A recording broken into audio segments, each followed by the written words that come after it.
guys, it's Michelle from Sew Unique Designz. I run a vinyl shop and a custom embroidery shop, and I also am a trainer for Smartstitch. And a lot of the new embroiderers that buy a machine and that I train always ask some of the same questions, like how do you placement on a sweatshirt to get it proper. Now I do have the Hoopmaster hooping station, which is great, and it does help you get consistent placement, but I always take these extra steps as well. And if you don't have the station, this will help you. I love my cutting mat because it helps me keep everything straight. It's a 24 by 36 cutting mat. And then chalk marker. This little t-shirt guide that I got off Amazon, a couple bucks.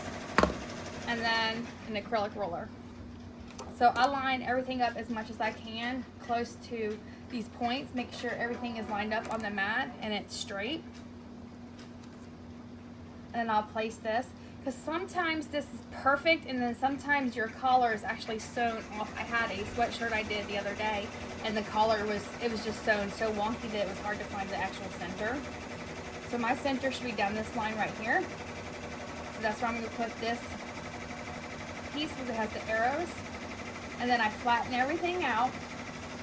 And then I take my acrylic ruler and I go from seam to seam, just to make sure that we're centered, because when I have a design here on these armpits, right here on the arms, we want to make sure everything is centered there as well, like however many inches across it's going to be versus also dead center.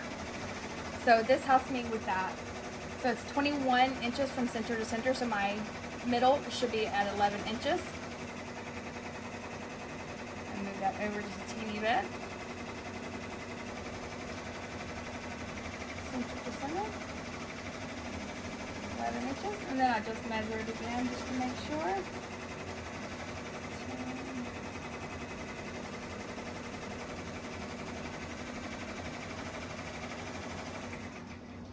10 and a half and 10 and a half.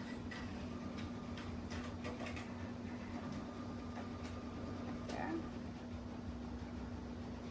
And then what I do, and then this is great too, because you want your design to be about 3 inches down or so. That's where you want the top of it. And this right here is 3 inches. When you get like extra large or 2X or 3X, I go just down just a little bit more. I take this little chalk and I mark up here. And I line my roller up on my mat even.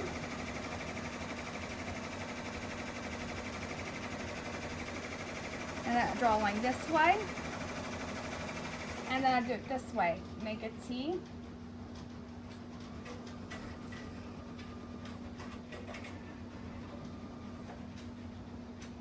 It's down 3 inches.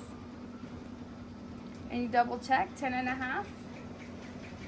10 and a half.